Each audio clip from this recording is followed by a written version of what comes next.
সংসদের 2 দিন অতিবাহিত হয়েছে, কিন্তু এর মধ্যেই আমরা রাজপথে নামার হুঁশিয়ারিও দেখেছি। শুরুতে একদম তাত্ত্বিক ছোট করে আলোচনাটা যদি করি, সেটি হলো যে এটি আসলে জুলাই সনদ সেটি সংবিধানের পরিপূরক না বিকল্প কোনো ভাবনা? প্রথম কথা হলো জুলাই সনদের ব্যাপারে বিএনপি অঙ্গীকারবদ্ধ। বিএনপি জুলাই সনদ যেভাবে স্বাক্ষর করেছে সারা জাতির সামনে সবাই দেখেছে, সেইভাবে বিএনপি এটা বাস্তবায়ন করবে। এ ব্যাপারে বিএনপির শুরুর দিক থেকে একই রকম পজিশন আছে। এবং বিএনপি যে নির্বাচনী ইস্তেহারটা প্রণয়ন করেছে সেটা যদি আপনি দেখেন, দেখবেন যে সেটা জুলাই সনদের সাথে সঙ্গতিপূর্ণ। তো সেদিক থেকে কনফিউশনটা কোথায়? কনফিউশনটা হলো যে জুলাই সনদের আলোকে যে গণভোটটা অনুষ্ঠিত হলো, সেই গণভোটটাকে আমি শুরু থেকে বলছিলাম এটা গণ অভ্যুত্থান বিরোধী, কিন্তু আমি বললেই তো হবে না, বিএনপি গণভোটে রাজি হয়ে গেছে, আখ্যায়িত করা হয়। কিন্তু আমি আপনার কথা খাটেনি, আমার কথা বিএনপিতে শুনলো না, দিলে কেমন দালাল হইলাম আমি? হ্যাঁ, আমার দালালে তোমার কথাটা শোনা দরকার ছিল, তাহলে আজকে এই জটিলতা হইল কেন? আপনি তো আগেই রাজনৈতিক দলগুলো যারা স্বাক্ষর করলো জুলাই সনদে এবং যেটা সরকার কর্তৃক আপনার প্রকাশিত হলো, প্রচারিত হলো, আমিও অতিথি ছিলাম সেখানে, আমাকেও আমন্ত্রণ জানিয়েছিল অন্তর্বর্তী সরকার। তো সেখানে প্রিন্স ভাইদের দল সহ আর অনেক দলই সেখানে, তো এবং তার ভিতর থেকে একটা দল তো আপনার আজকে নির্বাচিত হলো, তাই না? ভিন্ন কোনো দল তো নির্বাচিত হয়নি। তার মানে তারা তো অলরেডি জাতির কাছে অঙ্গীকারবদ্ধ। তো যে জিনিসটার ব্যাপারে অলরেডি ওয়াদাবদ্ধ, সেইটা আবার গণভোটে নেওয়াটা অদরকারি। গণভোটে তারপরেও যেতে পারে, সেটা যেতে পারে কিভাবে? যেতে পারে থ্রু দ্য পার্লামেন্ট। কারণ কোনো কিছু যদি আপনার গণতান্ত্রিক প্রক্রিয়ায় ইমপ্লিমেন্ট করতে হয়, তাহলে সেটা কে করবে? ইমপ্লিমেন্ট করবে পার্লামেন্ট। এখন গণভোটের প্রশ্ন আসে, তাহলে গণভোটটাকে আসলে ইম্পোজ করা ছিল, রাইট? গণভোট ইম্পোজ করা ছিল এবং এই গণভোটে বিএনপি রাজি হয়েছে। এটা ফোর্সফুলি রাজি হয়েছে, বিকজ অফ কৌশল না, ফোর্সফুলি। এটা কোনো নেতা বলছে বিএনপির মতো এত বড় দল আনফরচুনেটলি ফোর্সফুলি রাজি হয়েছে, যে রাজি হওয়াটা অস্বাস্থ্যকর। এই অস্বাস্থ্যের প্রমাণ এখন পাচ্ছে না। এখানে দুইটা পয়েন্টে আমি আলাপটা এখানে গোটাবো। একটা হলো যে তাহলে এইবার এই গণভোটকে পার্লামেন্টের সভারেন্টির অথরিটির উপরে যারা মনে করছেন, তারা পার্লামেন্টের ডেমোক্রেসিকে আন্ডারমাইন করছেন অথবা বুঝেন না। কারণ এটা আমি বহুবার বলছি, আজকে আবারও রিপিট করি, যে আপনি গণভোট আয়োজন করছেন একটা বিষয়ের উপরে, সেখানে অনেকগুলো সংস্কারের বিধান আছে, প্রবিধান আছে। আর পার্লামেন্টের একজন সদস্যকে জনগণ নির্বাচিত করে সমস্ত বিষয়ে আইন করার এখতিয়ার দিয়ে, তাহলে পার্লামেন্টের এখতিয়ার সুপ্রিম না একটা গণভোটের, একটা প্রভিশনের এখতিয়ার সুপ্রিম? এইটা আপনি চিন্তা করেন কিভাবে? প্রথম কথা হলো তাহলে আপনি পার্লামেন্টের ডেমোক্রেসির আদব বুঝেন না। তারপরেও গণভোটের এই ফলাফলকে অ্যাকচুয়ালাইজ করতে পারে, সেটা কে করবে? পার্লামেন্ট।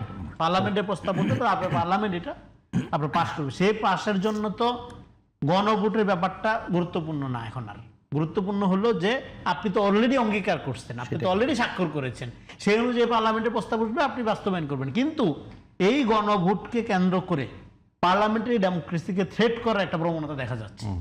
তাহলে তার মানে 68% মানুষ, আবার এর মানুষের কি হবে? 68% মানুষ না, 1000% লোক, 100% লোকও যদি এখানে সম্মতি দেয়, কিন্তু এই বিষয়টা যদি পরবর্তী সময়ে দেখা যায় যে গণতন্ত্রকে ব্যাহত করবে, এটা মানার কোনো দরকার নাই। এটা পরিষ্কার করে বিএনপি বলতে পারবে। অবশ্যই বিএনপির বলা উচিত, না বললে বিএনপি কিসের ডেমোক্রেটিক দল? কারণ জনগণ যে তাকে টু থার্ড মেজরিটি দিল, কিসের জন্য দিছে? গণতন্ত্র প্রোটেক্ট করার জন্য, গণতন্ত্র রক্ষা করার জন্য, কোন রকম কোন আলট্রা ফেসিস্ট দাবি দেওয়া মানার জন্য না। এটা আরেকটা বেসিক আর্গুমেন্ট হলো এটা কোনো লিগ্যাল এন্টিটির ব্যাপার না, এটা একটা পলিটিক্যাল প্রবলেম।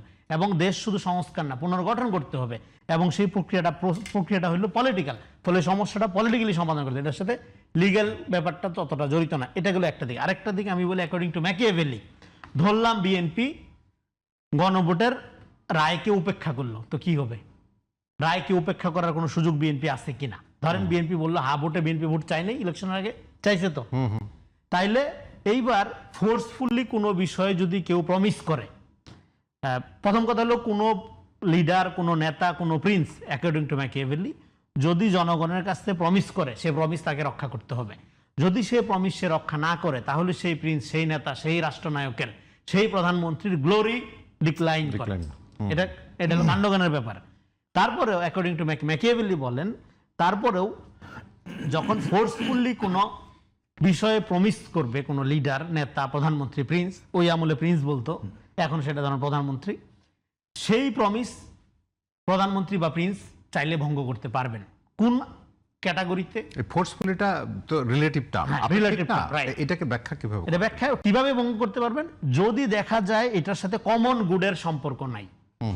ধরেন আমি ওয়াদা করলাম যে ভাই আপনাকে আমি 500 কেজি খেজুর খাওয়াবো, কিন্তু দেখা গেল আপনিও খুশি হয়ে আমার সাথে আসলেন, পরে দেখা গেল খেজুর খাওয়ার কন্ডিশন আপনার শরীরে নাই, খাইলে আপনার ক্ষতি হবে, তখন বলবো যে ভাই আপনার আমি খেজুর খাওয়াবো না, আমি যতই ওয়াদা করে থাকি আপনার ক্ষতি হবে, এই জন্য আমি ওয়াদা ভঙ্গ করব।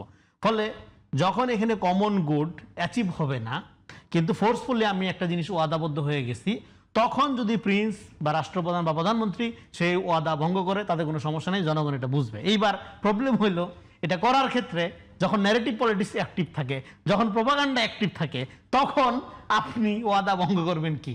আপনি এটা নিয়ে ক্রিটিক্যাল অবজারভেশন দিলেই আপনি জুলাই বিরোধী, আপনি চেতনা, আপনার নামে 1000 ফটো কাট পিস বক্তব্য প্রডিউস করা হবে। শোনেন, সংবিধান সংস্কার করে ফ্যাসিবাদ কায়েম করা সম্ভব। উদাহরণ হাসিনা সংবিধান সংস্কার করার মধ্য দিয়েই ফ্যাসিবাদ কায়েম করেছিল। ফলে সংস্কার হয়ে গেলেই দেশ সোনায় সোহাগা হয়ে যাবে, এটা মনে করার কোনো কারণ নাই। এই পয়েন্ট শেষ করে এটা দিয়ে তাহলে আমরা কি দেখব? সংস্কার গুরুত্বপূর্ণ না, গুরুত্বপূর্ণ হলো সংস্কারের মোটিভ। আপনি যদি সংস্কার বলে চিৎকার করেন, তাতেই বাংলাদেশের মানুষের ভাগ্যের পরিবর্তন হয়ে যাবে না। বুঝতে হবে এই সংস্কার বাংলাদেশের জনগণের ভাগ্যে কি নিয়ে আসবে। কারণ হলো সংবিধান সংস্কার বলেন বা, কারণ জুলাই সনদের সাথে সংবিধান সংস্কার পরিষদের প্রশ্নটাও জড়িত যেহেতু, ফলে এটা গুরুত্বপূর্ণ আলোচনা। সংবিধান সংস্কারের সাথে জাতীয় চরিত্র বিনির্মাণের, আগামী দিনের চরিত্র গঠনের একটা প্রশ্ন আছে। ফলে এই এন্টার পলিটিক্সের মধ্যে এই জুলাই সনদ, গণভোট, সংবিধান সংস্কার পরিষদ, এটার মধ্যে আমি দেখব কোন দলের গণতন্ত্রকে এগিয়ে নেওয়ার স্পিড বেশি এবং কোন দলের নিজস্ব পলিটিক্যাল এজেন্ডা বা নিজের দলের মতাদর্শিক রাজনীতিকে মেইনস্ট্রিম করার একটা ধান্দা হিসাবে বা টুলস হিসাবে এগুলোকে ব্যবহার করছে, সেই অনুযায়ী আমি সিদ্ধান্ত নিই। ফলে এই ক্ষেত্রে বিএনপির একটা লিবারাল ডেমোক্রেটিক পার্টি হিসাবে কোন রকম কোনো পপুলিজম, কোন রকম কোনো হাইপ এগুলোর উপর আপনার এগুলোতে ভরকে যাওয়ার কোনো সুযোগ নাই। এবং বরং যদি তারা এই ন্যারেটিভ পলিসি এটাই যদি হয় যে বিএনপি ওয়াদা ভঙ্গ করছে, আমি যেটা বললাম ওয়াদা ভঙ্গ করা এই ক্ষেত্রে জায়েজ হবে যদি গণতন্ত্রকে প্রাতিষ্ঠানিক রূপ দেওয়া, দেশ পুনর্গঠন করা, মানুষের অধিকার ফেরানো, এগুলোর স্বার্থে জুলাই সনদ বিষয়ক এই তাবিজের ওয়াদা ভঙ্গ করা যদি কমন গুডসের জন্য জরুরি হয়, এই ওয়াদা ভঙ্গে কোনো সমস্যা নেই, বিএনপি এটা করতে হবে।